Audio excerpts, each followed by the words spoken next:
All right, good afternoon. Welcome back to the Shifley Lecture Series, proudly sponsored by the Class of 1950. And we have President of the Class of 1950, Captain Ross, who always joins us. Thank you, sir, for your class's contributions to making this museum what it is today. Thank you, sir.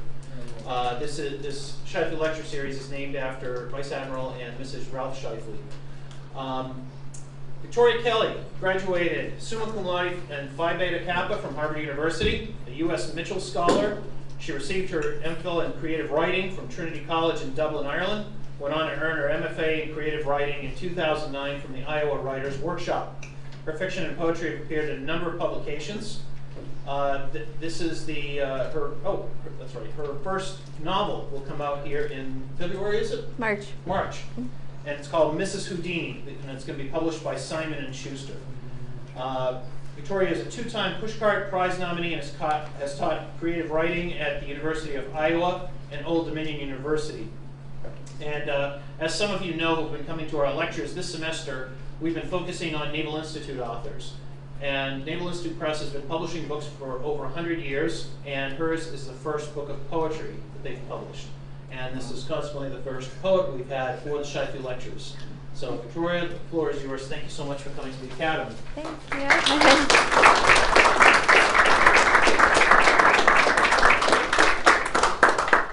Well, I just want to say thank you to Claude and the museum for having me and for inviting me to do this. This is my first reading on this book, which came out last month. And also I want to thank the Naval Institute Press, who my editor, Gary Thompson, is here, and Robin Noonan from the press is here. I think, is there anyone else I'm missing that came? Okay, but I just wanted, who's? We also have Naval with us. Oh, okay, hi, sorry. Well, I really appreciate everything they've done in making this book happen, and I mean, they did everything design-wise, and it's just beautiful, so I'm really proud of it. So anyway, thank you to them for making my dream of being a published poet come true. I wanted to, before I talk, I just wanted to start with the video because everyone loves videos. This is the title poem of the book, When the Men Go Off to War. There's an organization called Motion Poems that every year chooses poems out of different anthologies. This was published in Best American Poetry 2013, the title poem, and so they got it from there, and then they hired a filmmaker to make an animated version of it. So he had full creative control. His name was Noah Dorsey, and I think he did a really great job. And the narrator of this is not me, it's his wife. Our voices sound similar, but I thought this would be a good intro.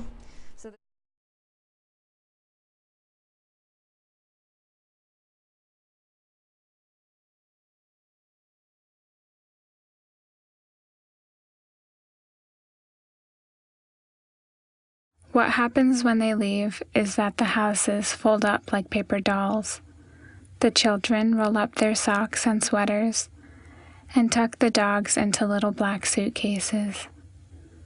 Across the street, the trees are unrooting, the mailboxes rising up like dandelion stems. And eventually we too float off. The houses tucked neatly inside our purses, and the children tumbling gleefully after us. And beneath us, the base has disappeared. The rows of pink houses all the way to the ocean, gone. And the whole city has slipped off the white earth like a table being cleared for lunch. We set up for a few weeks at a time in places like Estonia or Laos, places where they still have legends, where a town of women appearing in the middle of the night is surprising, but not unheard of. The locals come to watch our strange carnival unpacking in some wheat field outside Paldiski.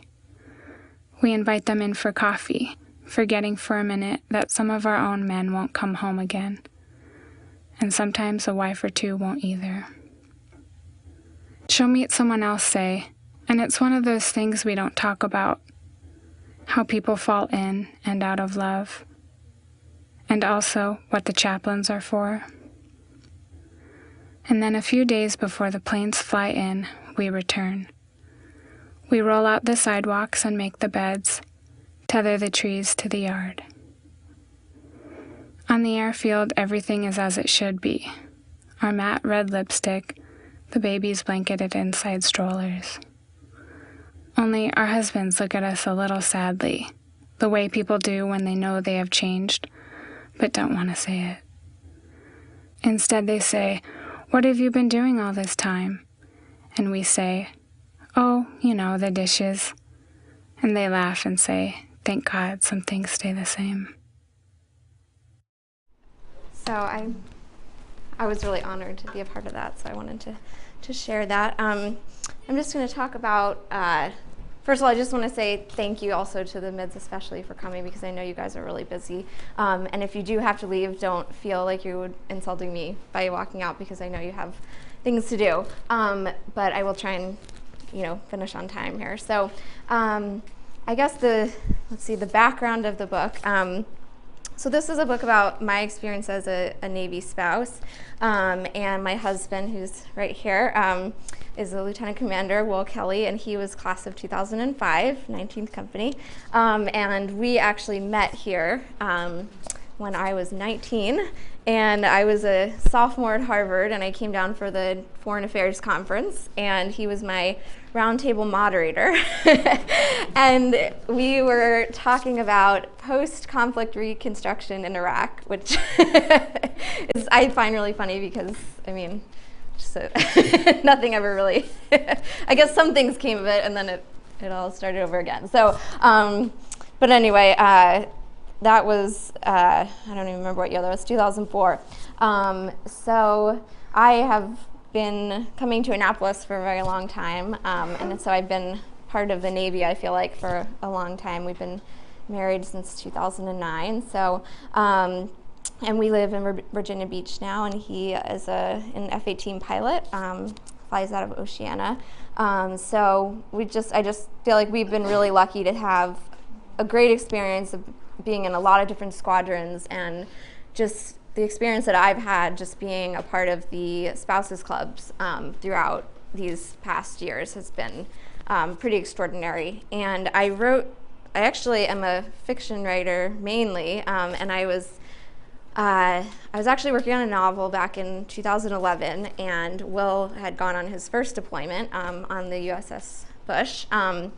And we have 2 kids now. We didn't have kids at the time, so I was just in Virginia Beach alone, and I was really bored. And I was really frustrated with working on this novel, and so I decided to take a poetry workshop just for fun, because I hadn't written poetry since like freshman year of college. So I was just purely doing it as a distraction, and I started writing about my experiences with the military, and then I was kind of proud of them, and I sent them out to some literary journals, and they were accepted, which fiction takes a lot longer than poetry to be accepted because they're so much longer. So when I got these letters back pretty quickly, I was really excited, so I started writing more, and eventually I had what was about half of this book by the time he came back 7 months later.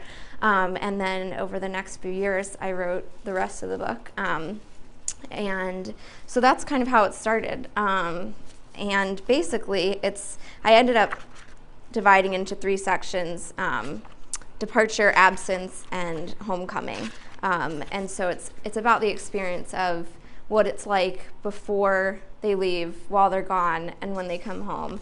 And it's a lot of very personal stories, but I also think that it can be interpreted rather generally and honestly, service members, their families, anyone who really doesn't know what goes on behind the scenes, I guess. And there's a lot of misconceptions out there about what life is like when you're actually in the service, or when you're actually on a deployment, or when you're at home when someone you know is on a deployment. And so I wanted to just share my perspective from it. And the novel that I was writing, I gave it up, and I wrote another one, which is the one that is coming out next year, called Mrs. Houdini. It's about Harry Houdini's wife. And I'm happy that the other one didn't work out, because I like the new one much better. But let's see, I think I'll read a few of these. and talk about maybe how they came about.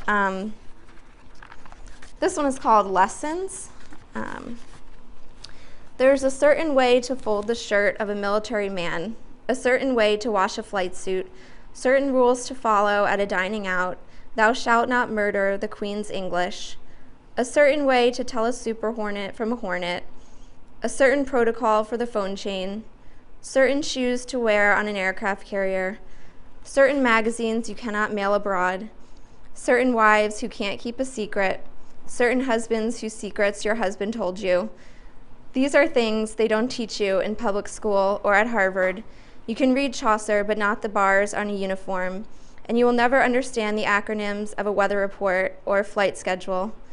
Certainly, after the first thrills of domesticity, you never expected the loneliness, the certainty of homelessness, or any of those long gray afternoons by the ocean in winter, waiting for the laundry to dry.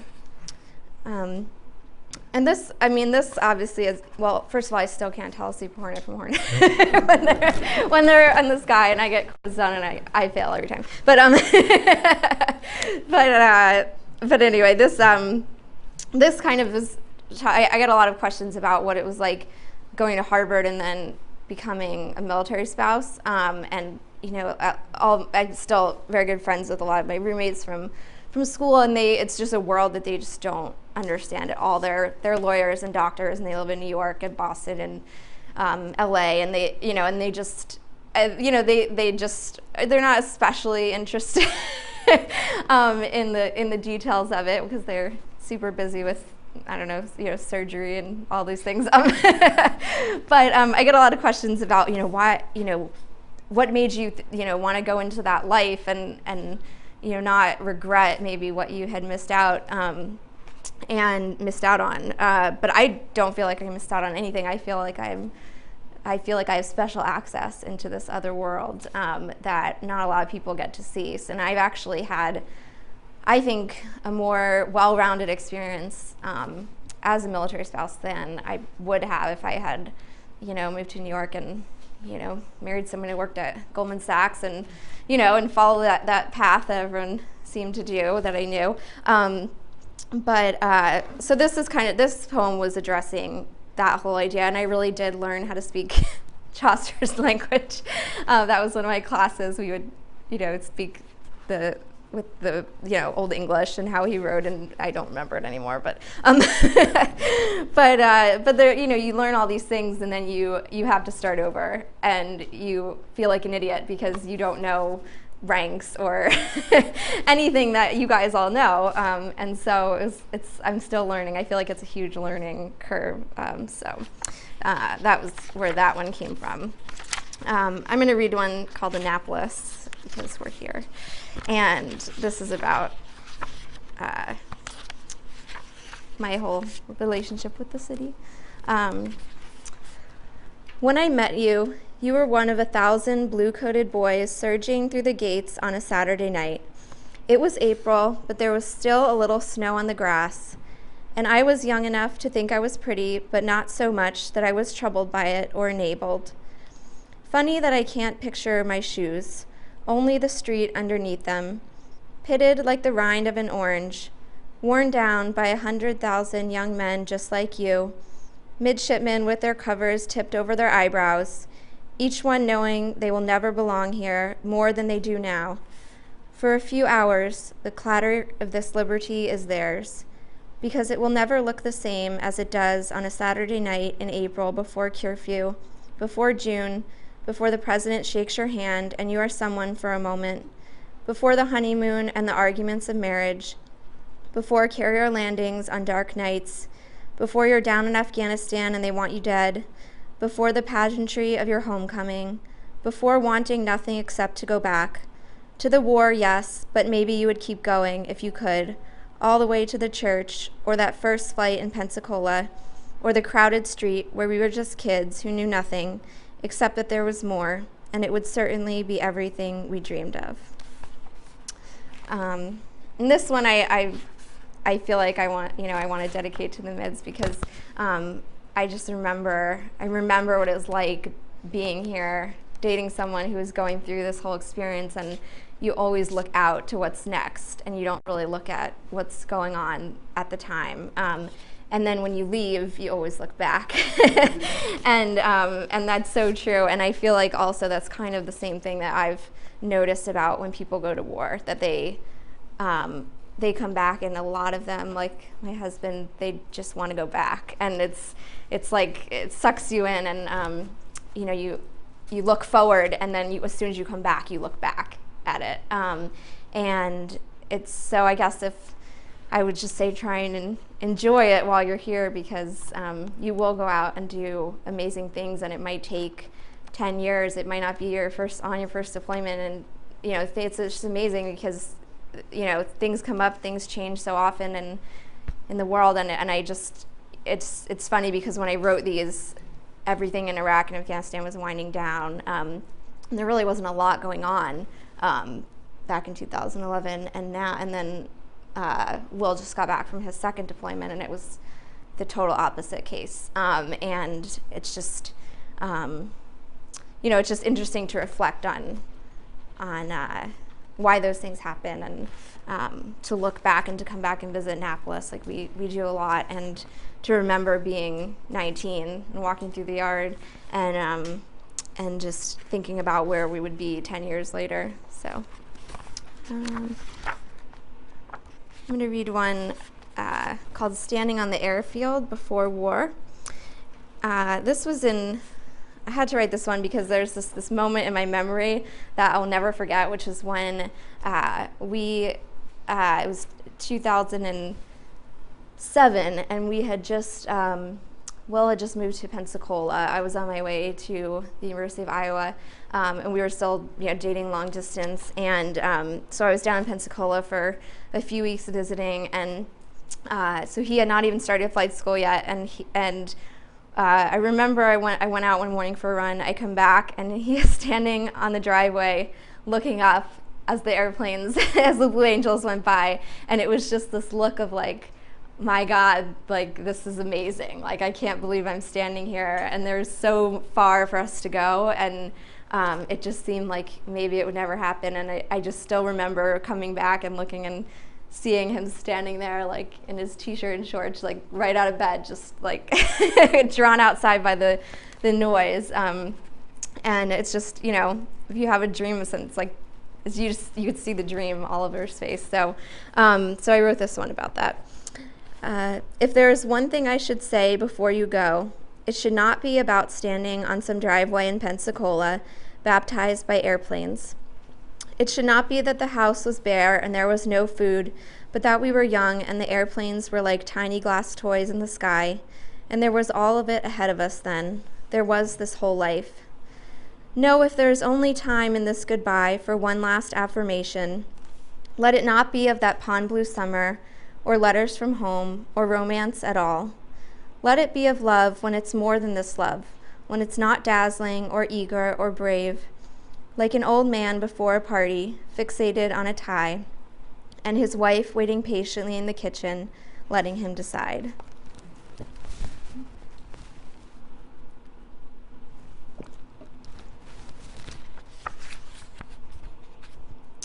Okay, I'm going to read one called Love Letters.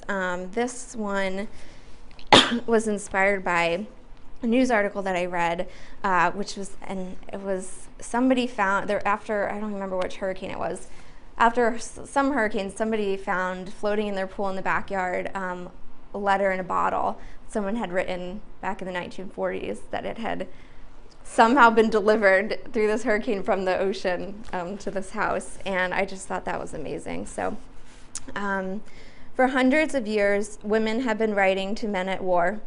Our grandfathers kept letters inside combat boots, wearing them thin as insect wings between fingertips. And Josephine wrote half-heartedly to Napoleon while he burned with love for her. And Georgia Bells penned wild, tragic letters in the wake of Sherman's march. I wrote 200 letters. They were not sad or long, but I mailed them every afternoon from the post office near the boardwalk. There were only 3 cashiers.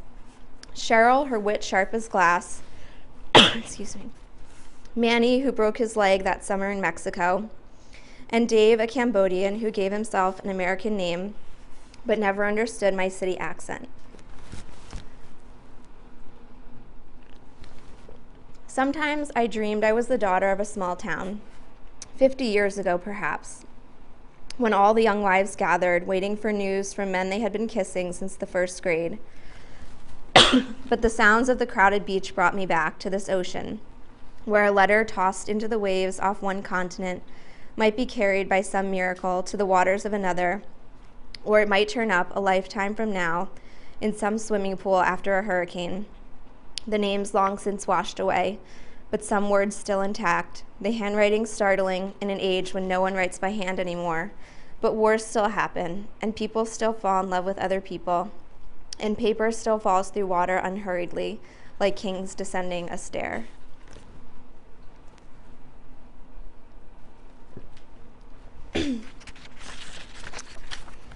Excuse me, I'm in my throat now.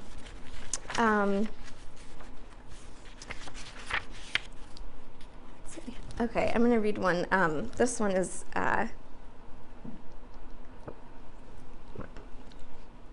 this is about growing up. I grew up in New Jersey in a very suburban household where I didn't know anybody in the military. And it's funny how when you're working on these poems, you connect things in your life to things that happened before that seem to be unconnected, but they remind you of each other. So I remembered this incident, and I decided to write about it. Sorry, I'm coughing. So this is called rock climbing. A friend took me rock climbing when we were 17. It was spring in New Jersey, and the trees were green as emeralds, and I stood alone in the woods while he hooked the ropes to the top of the cliff and rappelled down to meet me. There was no one around for miles. We climbed to the top of 200 feet, and when we got there, he put his arm around my shoulder, and the whole county was beneath us, and we could see rivers like blue ribbons disappearing over the edge of the earth. 4 days later, I saw him on the news, lying on a precipice of that same cliff, halfway to the bottom. The ropes we had been using had snapped. He had broken his back and his skull. A crew of paramedics hauled him into the bay of a helicopter.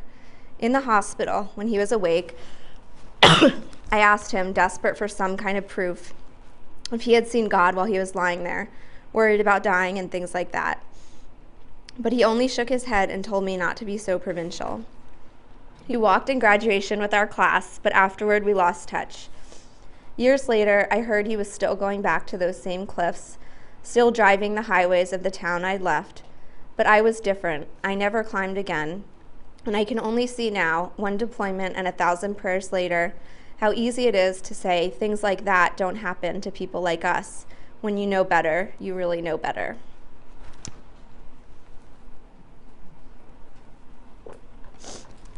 Excuse me. So I think that kind of speaks to everyone's fears, especially the spouses that I know, is that just things happen, accidents happen. I mean, they happen at Oceana pretty often. I use the word often, but more than one would want. And you just over the years, people who've lost people, and it just becomes, something that you kind of expect that will happen to someone because they tell you it will, but you never really think about it until it does.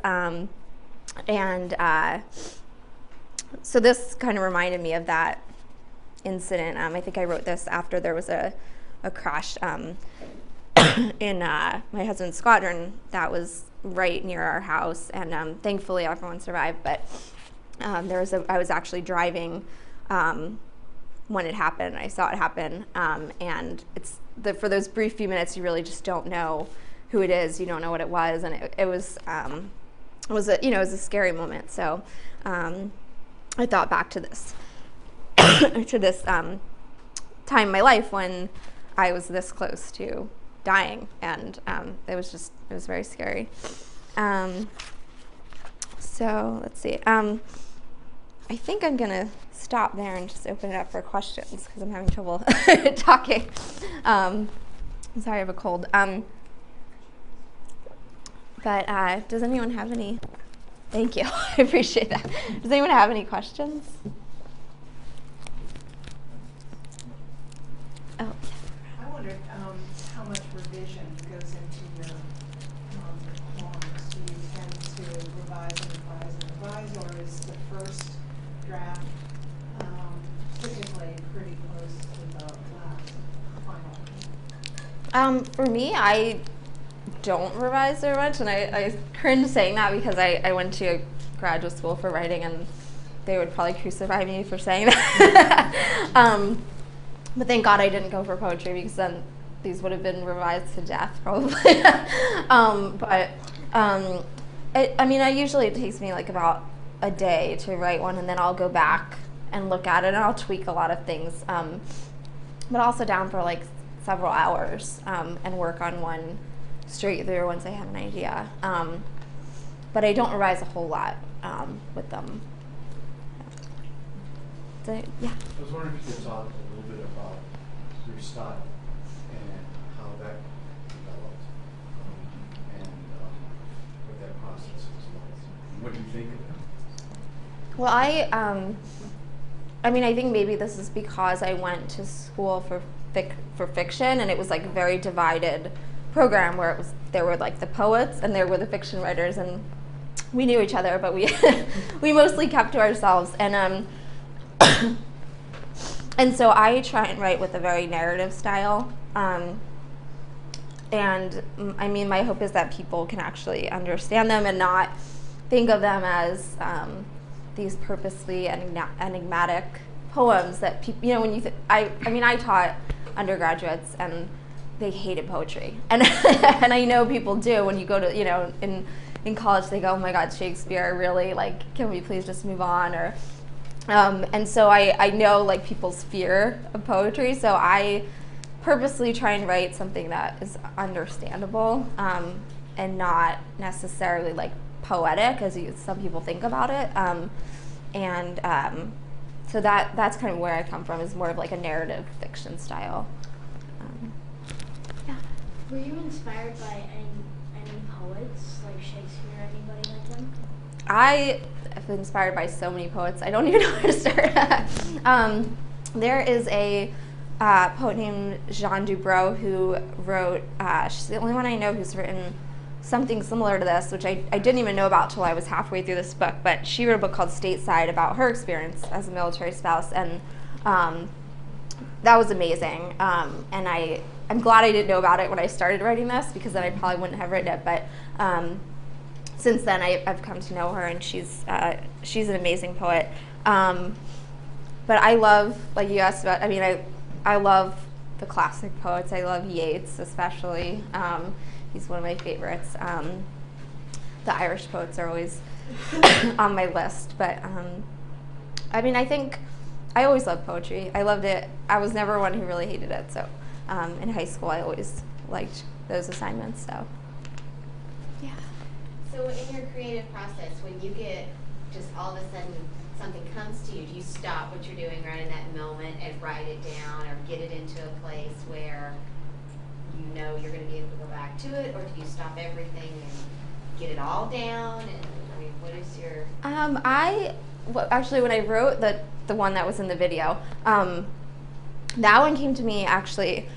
I do a lot of thinking on airplanes, and because I dated long distance for a very long time, and I ended up on airplanes a lot, and our family all lives far away, so we travel a lot. And that one came to me. I was reading a book on an airplane, and there was some image in this. It was a short story about things like floating into the sky, and so I had this vision, and I was like, I'm gonna write a poem. I don't know, and that one just came to me, and I started writing it then. But most of the time, I try and think of the theme first, or the event that I want to talk about, and then I'll make myself sit down for like 4 hours and do it, or else I would never get it done. So I think about it in my head a lot beforehand, and I procrastinate a lot, and then and then like a week later, maybe I'll sit down and do it. Anybody else? Yeah. At the beginning, you were talking about sort of the two different worlds, military and non-military, if you will. Did you find in attempting to get some of your work published any resistance in the literary world about military themes? That's a really good question. I feel like I'm kind of lucky in my timing because military has gone in and out of favor, as you know, over the years. And when I started sending these out to literary journals, it was like in a time when people were really respectful. And I actually feel like now now it's actually even a better time to write about the military because everyone is behind it at the, now. And so I found the reception to be really good. But maybe if it had been 2003, I think I probably would have had a harder time with it because people just didn't want to read about that stuff. They just wasn't something they cared to think about. And now it's on the front page of the New York Times, and it's in people's minds, and but it definitely has a play in whether you get something published, for sure. It's like whether it's in the public eye or not. So. Yeah, I know the mids have to take off shortly. I wondered if you wanted to say anything to them about the fact that they're going to be entering our experience soon, and kind of the message we're trying to send to them about it's what they're going to go through, and it's normal. Well, that's what you're going to go through is normal. No, I think it's important to say I think it's okay. It's okay to be scared, and it's okay to be nervous about what comes next. And I think it's just a falsity that that everyone's jumping into these next careers without any kind of nerves. It's not true at all. I mean, it's just not. And the people at home are scared that something's going to happen, and it's okay when you're out flying an airplane to be scared that something's going to happen too. And so I think there's a misconception that you have to be really brave in everything that you do because you're from the Naval Academy and you're you're in this world, but everyone around you is really scared, and I'm pretty sure that's that's true. No matter what you do, especially when you're out on deployment and things like that, and that's okay. So I think that's one of the messages that that I wanted to send. And I know that friends of ours have told me that they would read these poems and they would say, "Wow, I didn't realize that everyone else felt like that too," because everyone's trying to be really cool, and sometimes you just don't have to be. So, yeah. Do you have a group of other military wives who use the sounding board before you decided poems ready for the rest of the world? That's a good question. I actually didn't tell anyone I was surprised until this came out because I really wanted to keep those lives very separate. I didn't want people to think of me as someone who went to Harvard or who was evaluating what we were talking about to put in her books or something like that. I just wanted to be one of the wives, and so I really enjoy. I enjoy. I mean, I grew up New Jersey, middle class household, and I really like just doing normal things and being a part of a normal life, and not this glamorous city lifestyle or anything like that. So I didn't. I think a lot of people were surprised when I was like, "Oh, I have this book coming out." But since then, everyone has been really supportive, and I also had so many people tell me that they read them together with their spouses, and that they would cry at a lot of the poems, and that they just found them to be really accurate. So, oh, okay. So yeah, I know it's one. So if anyone has to go, but I think I'll just end there. And if anyone wants to buy a book, I have them up here for sale to sign. So yeah, Thanks, thank you so Victoria. much. Thank Thank you.